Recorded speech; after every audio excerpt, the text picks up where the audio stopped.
Ladies and gentlemen, we are back. This episode is going to be something CMS titled because we're going to talk a lot about the Centers for Medicare and Medicaid Services. Brad, last week you were boots on the ground in DC. There was an event. What went down? We missed you all last week because CMS had a big event to celebrate the first launch of applications leveraging CMS Aligned Networks. Amy Gleason brought together a couple hundred people in DC. Much of it was to reiterate the goals of CMS Aligned Networks, introduce some potential new avenues that they could push on, and then allow vendors to show what they were doing with new rails that CMS is trying to put in place. A ton of it was focused on patient access. That's something that Amy's been very transparent and consistent about. And so we saw, Clear and ID.me got a lot of screen time showing patients being able to verify their identity through those solutions, and then being able to use TEFCA rails to pull down their patient history and some of the workflows that enables, patients being able to get faster answers for care questions from AI, from being able to check in and provide a longitudinal patient record at the front desk using a QR code, some scheduling solutions, really cover the map. Wearable technology, Aura did demo, yes. I saw Yep. some. That was a particularly excellent use case or demo that they showed. One of the things that's clear is many of the major payers and EHRs were represented and consistently shown, but there also are a number of startups that are finding quick paths to market access. So overall, some of the things that I took away is Amy has been hard at work for the last 9 months trying to get people going on these. And while there's progress, there's still a long way to go to get this to tie together into a cohesive strategy. But CMS, just across the board, number of things that they're trying to do, they have really pushed their technical team to be able to support things like claims data, provider networks, patients pulling all of their medical history. Nobody expects the government to be at the forefront of those things. And I think they're showing that they can move quickly and they want to. One question I think that is pretty prevalent in the industry, and I certainly have, is we're seeing a lot of success via the CMS Health Tech ecosystem for patient access and kill the clipboard, right? That's where a lot of those demos are focused. What about the other things, right? You said payers are there. Did they demo? Were they showing participation, or was it more silent, wait and watch and maybe do stuff as we get closer to the July date? Humana had a couple demos. There was an application for senior care coordination that's AI driven, and they showed scheduling through their Medicare providers. But it was nice to see some providers trying to expose their networks and enable scheduling. CMS is kind of firing on all cylinders, right? I mean, we have the event, and the CMS Health Tech ecosystem continues to rip and do things, but the CMS is big and sprawling and multifaceted. Pryce, what else is going on? Access, right? We just heard this week of the first participants who were approved to participate in the Access program. And this is, as we mentioned on the last podcast, one of those brilliant backronyms. Access stands for Advancing Chronic Care with Effective Scalable Solutions. That one's good. I like that a lot. But this is one of those payment models that the CMS released earlier this year. And then they said, hey, if you want to participate in this new program, it's a payment model whereby we say, hey, we will give you payments if your organization participates in Access and proves outcomes with members that are being cared for by traditional Medicare. So they're outcome aligned payments. This isn't like, we'll give you a payment if you give Pryce an Aura ring, or we'll give you a payment if you see Pryce for an encounter. It's, we will give you a payment if you can prove to us that Pryce's, blood pressure was X and has fallen to Y. They're trying to incentivize the fact that, especially with the proliferation of these tools that can automate a lot, like AI, or these tools that are literally in the hands of people, if everyone can care for themselves, reduce the burden on a provider, it might take, 5 minutes to look over these numbers, but really like Aura or Whoop, these companies can start participating in a way where they say, I'm going to sign up as a Medicare Part B provider in some form or fashion. And I don't think actually Aura was even in the initial list of accepted applicants. But the point here is that the groups who have been accepted are planning to use distribution of technology to relieve the burden that is otherwise centralized on one provider to care for 1,000 people who are all over 65 and trying to be cheap, in terms of healthcare costs.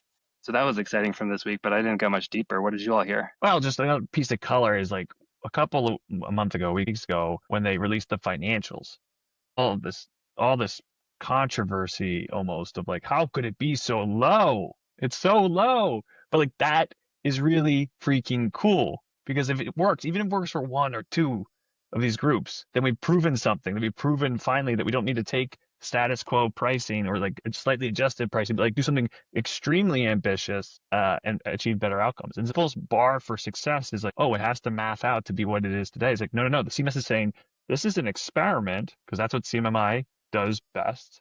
Experiments, a lot of times failures, but sometimes successes. And this one in particular is very ambitious by saying we're going to take a big old swing at this in ways we haven't before. So I get why people are not happy that doesn't like pattern match prior structures they have on the employer market or with the CMS and other types of programs. But that's why we're doing it this way. And if it doesn't math out, you don't want to take that cut. You don't want to take that risk. Godspeed. Go some different direction. Do what's being done today. But if you do and you can make it work, well, you've just changed healthcare maybe. We have to have an optimist on this podcast, so I'm nominating Brendan for that. There are some things about this that are really cool, right? We called out the usage of nationwide rails, HIEs, or TEFCA for reporting this data back. Genuinely cool. I'm not going to make everybody sit through my story about trying to run a HbA1c testing program with one of the largest payers in the country, and they wanted CPT codes, but CPT2 codes, but they couldn't actually ingest those codes. And so they knew that they were getting HbA1c tests, but not what the actual risk of their patient population is, right? I think you're making us sit through the story. No, well, it's much longer. It's much longer. We are going to get some data about these patients, but I think there are difficulties of CMS trying to be the one to drive innovation models, in part because of who the patient population is. I've tried to get my parents to use Apple Watches, and they know how to put it on the wrist, but they're not setting up any health monitoring. There are incentives to enroll specific types of patients, which is probably a really small percentage of the patient population. And if you enroll a patient into the program and your cohort is non-compliant or you're not seeing the outcomes, 50% of your payments are being held till the end of the year. And there's a very strong incentive for those providers to just pull out of the program. It's probably not going to be one of these extremes, but I think we could see year 2 of access being barren and not having a whole lot of people who want to participate in it.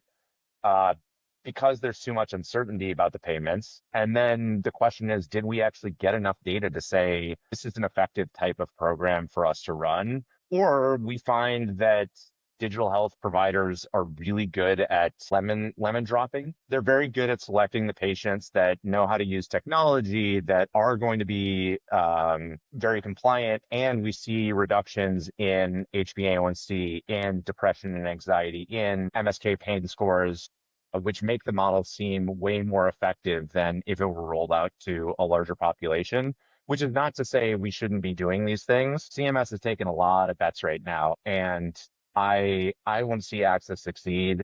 I am more on the pessimistic side here than Brendan is. Well, we're turning on the Brendan Keeler patented probability market. What is it called? Polymarket? We're gonna polymarket this bitch and do it at like 60% to start. So if you want in, let us know, because that's what we're gonna monetize and pay for access. Actually, that's how we're funding the podcast. Yeah, that's right. The not podcast. We're gonna reduce everyone's hypertension, increase gambling addiction. That's the goal. We're not gonna go down that rabbit hole because I have a lot to say about bringing back one of the oldest sins of mankind. Speaking of sins, have you heard about the Pope? Sorry, go ahead, Pryce. Speaking of the CMS being so busy, Brandon wrote a slew of amazing articles, I thought, regarding 0062. CMS 0062 is the newest proposed rule from the CMS. Tell us a little bit about that, Brendan. Particularly, I love that multiple people have called out that it sort of came out under the guise of like a real-time prescription benefits, but it has way more than that in it. So what's on the menu? Yeah, it's fun because we just had a CMS rule 3 weeks ago, right? 053, the claims attachments. So it's like, oh, they must be good for a minute. But no, 062. It's been waiting in the wings for almost a year. It's been chilling with OMB, right, since spring 2025 unified agenda. OMB being part of the agency that reviews rules to make sure they're compliant and they stitch together right and no one's going to sue them. It sat around for a year, which is a long time, but Trump admin was getting going. There was a deregulatory order, right, from Trump that meant that no new regulation. This is new regulation. But they got it through now. And in the interim, the person really pushing it from the CMS side, Alex Muggy, went to work for Oracle. And so this rule, you're kind of squinting at it. It was coming, the last remaining bit, it seemed like, from 9115, the CMS patient access rule, which added the ability to pull claims data from payers, right? This is the first rule that regulated payers to say, hey, add interoperability, sort of clinical interoperability. And then we had 0057, the prior auth rule, 2024 said, okay, now we're going to do payer data exchange. We're going to do payer to provider data exchange. We're going to do prior authorization for medical procedures. It's all FHIR based, right? And so then the last remaining thing is like, well, what are we going to do about drugs? What are we going to do about medications? And so this rule on paper was just going to be a little tiny rule saying, here's what we're doing about drugs. But no. This is a big one. This is bigger than 0053. It compounds and expands and really takes some big cuts, layering on top of the prior auth rule of 2024. And in some ways contradicts the rule we saw only 3 weeks ago.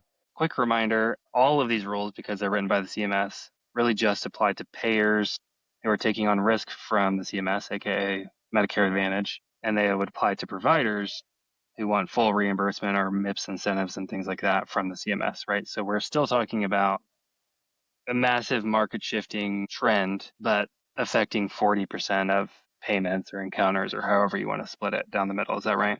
More specific, only small parts of this rule even touch providers, right? The ADT notifications of 9115 touch providers. Almost all of it is CMS plans, Medicare, Medicaid, CHIP, ACA, but only parts of ACA.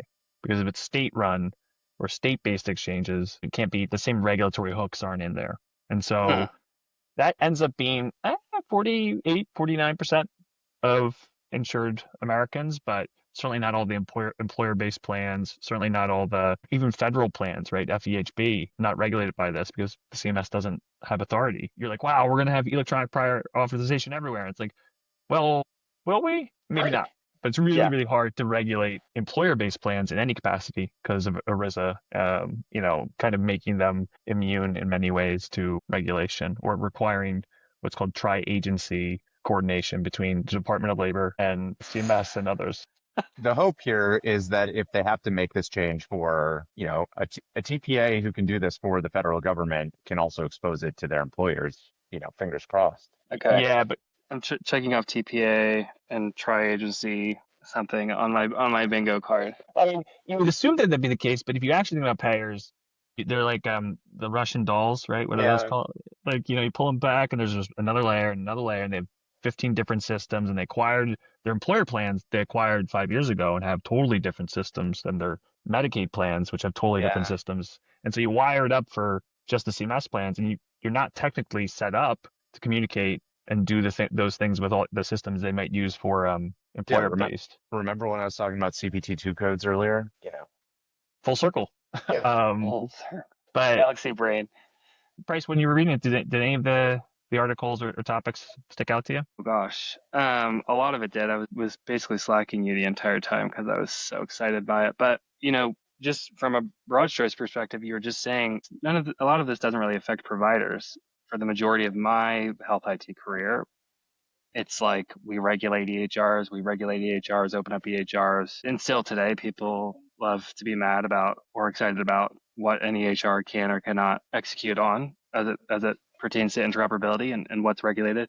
But I love to see this turn and focus towards payers for a lot of different reasons. From my perspective, payers have much, much less detailed clinical information about patients, about their members, than the actual acute care facility that I spent 10 days in, right? Like Hopkins EHR is going to have a lot more provider notes, vitals. They're going to have all my lab results. Who was a nurse working when I was in the middle of the night or something like that.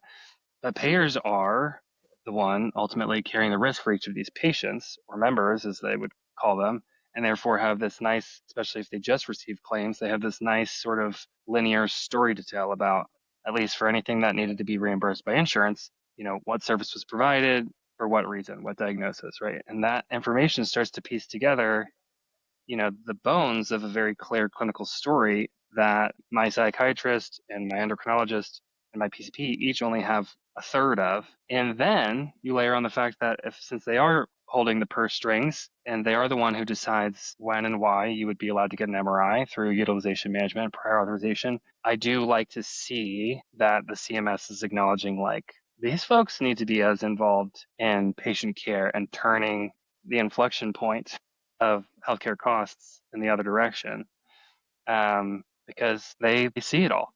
Even if they're not getting detailed information, they're trying to. They're getting more and more through these evolving utilities that we have coming into place, like the prior authorization rule and Da Vinci exchanges, or eventually TEFCA will support operations. Maybe you're not an optimist on that one, Brandon.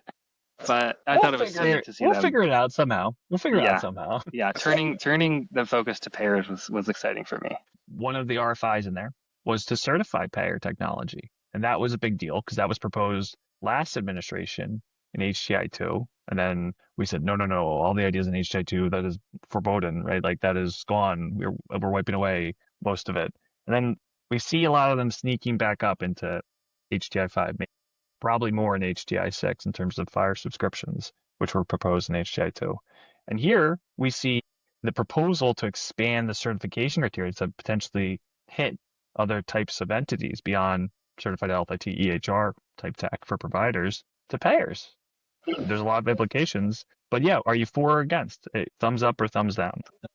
I know we talked about payers being Russian nesting dolls. This administration has focused, and I guess last administration has focused a lot on drug pricing. The payers own PBMs. Maybe the answer to this is they acquired them and it's a completely different tech stack. But one of the things that stuck out to me, because I really haven't spent much time on the payer side at all, is the different exchange methods between the plans and the PBMs with providers. One of the places that honestly I got stuck reading the pieces is understanding why there are such different communication rails between PBM, payer, and provider. And I don't know if either of you can speak to that for other people who sort of got lost in the sauce reading Health API Guy. They're different because they're different entities. They just do different things and interact with different types of, they interact with pharmacies instead of with providers, and so as you have different business types, different software emerges to support them. And just because organizations are vertically integrated and just purchase conglomerate style, all these other types,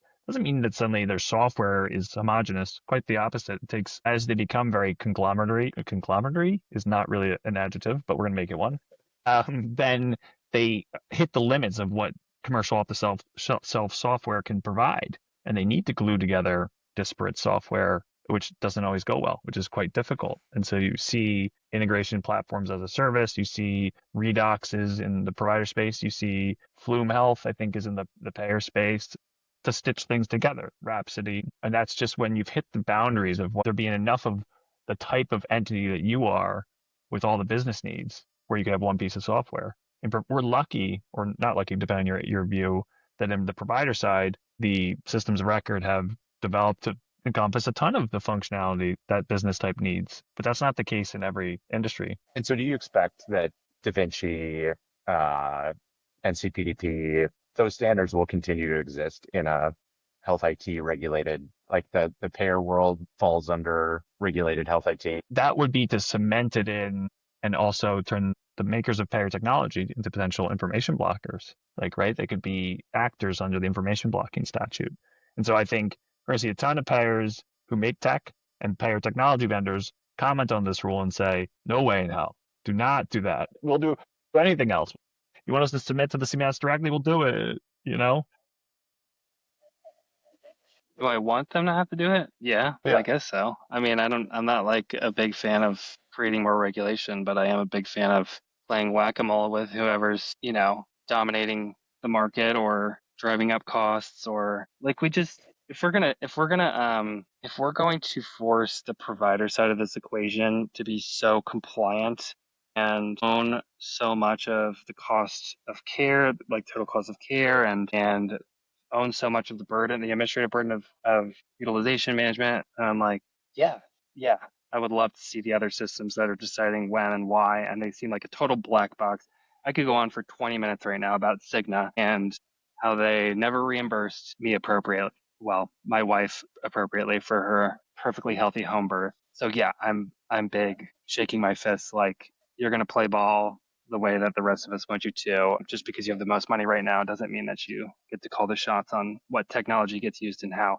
And to Brendan's point, I mean, it would be a huge regulatory burden on them because their systems are so fragmented. You know, one payer could really be 25 Medicaid plans that have been bought over the last 10 years and shoved under one name, and they all have 15 different claims adjudication systems. But damn it, I want people working together, and I don't really care. I don't really give a damn about capitalism when it comes to that. So sorry, Kat McDavid or whoever.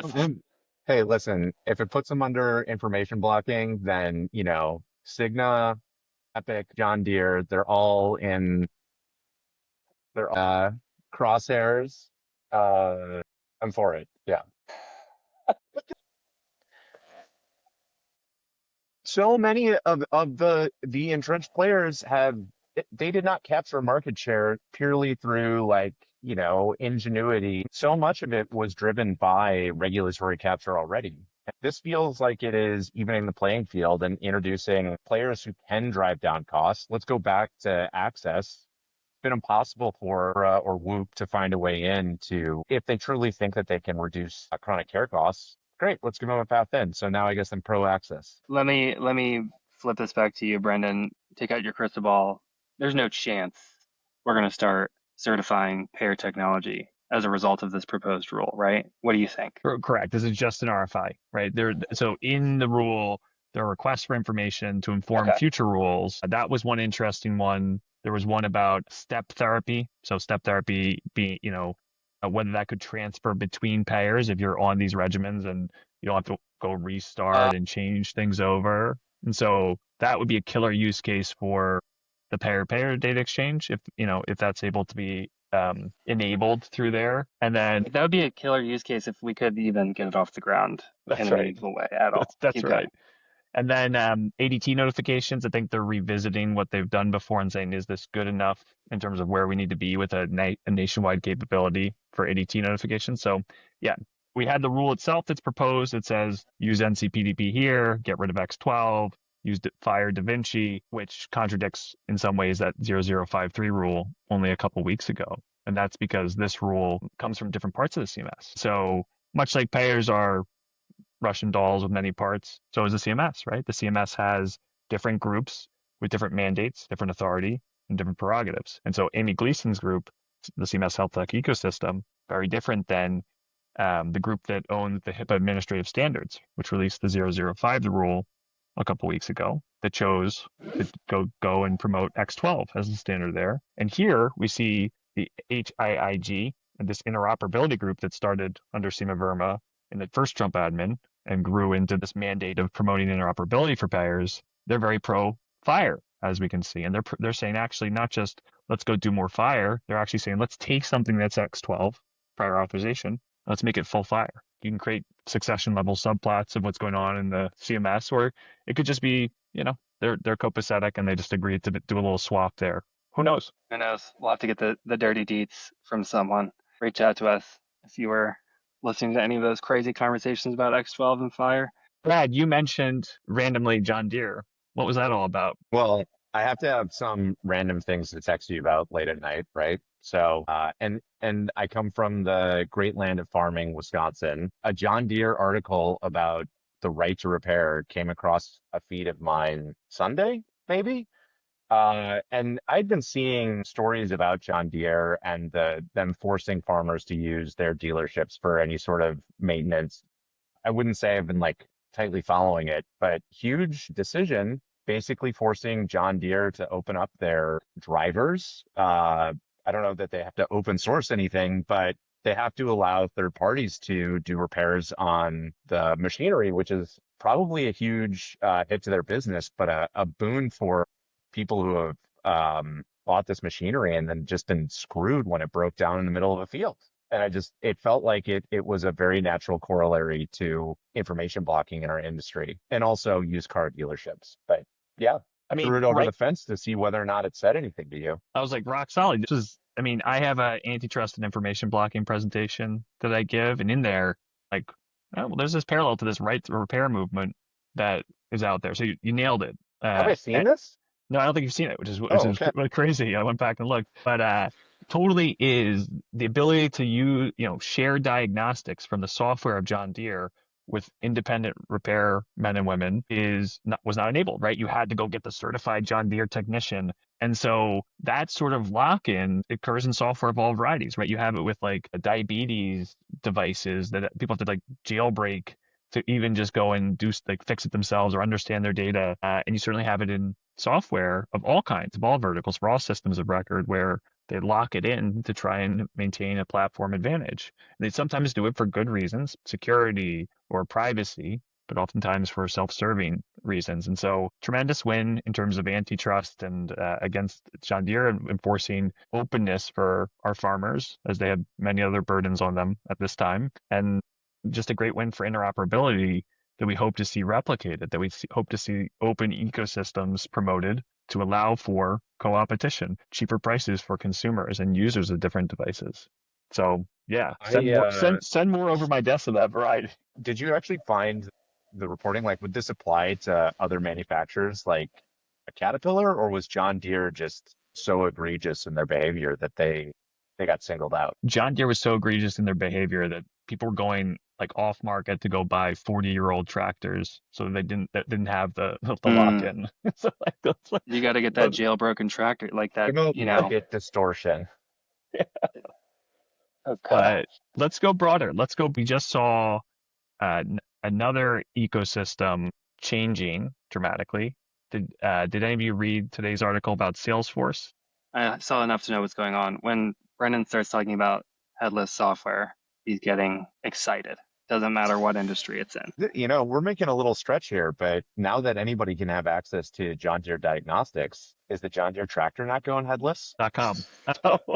We did see Salesforce make this announcement about their Agentforce platform, where they said, you don't have to use our UI. We're now going to realize we have to open up. We have to be really open and headless with our CRM, and you can connect at the UI layer and integrate whatever custom components and visuals you want. You can integrate your agents to have them running over our software via RPA or APIs or MCP, you name it. We did it all. And at first blush, you're like, whoa, wait, that is awesome. But let's make no mistake. Mark Benioff likes money just as much as anyone else.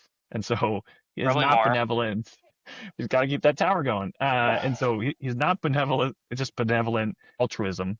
It is because systems of record see the writing on the wall and see that I can charge you a per seat license and make X per seat, or I can charge you a per token, per action agent pricing. And then if I make your business successful, that line is exponentially higher over time than the per seat licensing. And so the shift is to make more money. The shift is to enable these businesses to be successful for sure, but to capture the value that's coming from agents manipulating systems of record. Because if they don't provide that tooling, which Salesforce now has, then people are just going to run roughshod over it with computer use and computer vision. And guys, we see it all the time in terms of browser-based EHRs already getting scraped up the wazoo. And so I have to think, I don't know about you, that EHRs and other systems of record are going to follow suit. They're going to build these ecosystems to do the same thing. Or at least like in their policies and procedures, they have to say, robotic process automation or agentic AI is permissive only if you have special user accounts that are for these robots, which, maintain certain security points and maybe get charged at a different licensure level, right? Like, because to Brennan's point, it's one thing to say every nurse license costs this much. Well, what if you have a nurse that does 10 times as much work 24/7 because really it's just Claude in the background or something? Well, you got to change the pricing model a little bit, and that's okay. I still want to see these groups adapt to realize so much of my value has traditionally been tied up in how the user interacts with sort of the back end that they don't see. And now it's like everyone needs to realize the front end is becoming commoditized. I am starting to be in my car all the time and thinking, I don't want Google to search things. My son's asking me how to do the glitch in Pokemon Blue so I can duplicate his rare candies. And I just want to be like, hey, Claude, how do you do this? I don't even want to interact with software, really. I want to think that I'm just saying a question out loud and getting an answer in response. And that's what people are going to continually want from their Salesforce, from their EHR, from their tractors. They don't want to have to go to, the brand new platinum John Deere dealership to get, a diagnosis that says your spark plug's out. They're like, let me do it. All of these different industries sort of dance to the same beat here of like, we're going to have to change the way that we imagine humans and software interacting. And there will be fewer pinch points, like you have to go to Humana to ask permission for this MRI, or you have to go to John Deere to figure out what's wrong, or you have to open up your phone to ask a question. There's going to be fewer of those. And the more the data is opened up, the more the databases are opened up, the easier they are to interact with. I mean, everything has to change, from a commercial perspective to support that. There's just a lot of businesses that are the way that they were able to price isn't necessarily driving value. Nilay Patel from The Verge talks about the DoorDash problem all the time. Parts of the business of getting delivery drivers or drivers on the road to do these tasks is incredibly complicated. Uber and Lyft have to incentivize people. Sometimes they take a loss on the trip just so that they know that they have enough drivers on the road. The task of what food is available down the street at every single restaurant is a fairly solved problem. And if DoorDash's value of charging a management fee is that they created that database, well, LLMs are just, they can use it for now, but it's a fairly easy service to replicate. Whereas you have the systems of record, I think, are in a very strong place. Like the restaurant industry, Toast or Square are in operations of that business. They're doing something, they're helping that business be more effective. I think for tools like Salesforce or EHRs, the reason to open up is if they are embedded enough in driving the P&L of that business, they're not going anywhere. And there are probably more ways for them to make money. They'll have a ton of seats, they'll have a bunch of agents. Salesforce moving on this is only going to make it harder for upstarts in the industry who are saying, we're an agent first CRM to break through. We can obviously watch their earnings and they'll probably go up. But more than anything, a lot of these major players opening up, they are just making it harder for anybody to come in and introduce a competing piece of software and helping their customers who are already entrenched in whatever industry they are stay there, which is, I'm not saying that's bad. And this cycle is, it may look like Salesforce is in trouble or Epic might be in trouble, but the reality is the ecosystem in which they play, the way that the hospital system knows their local population, they know their local politicians, they know the ordinances, they're participating with employers in that area. That is value that extends beyond the use of Epic, but they have designed Epic to help them more deeply integrate with those systems.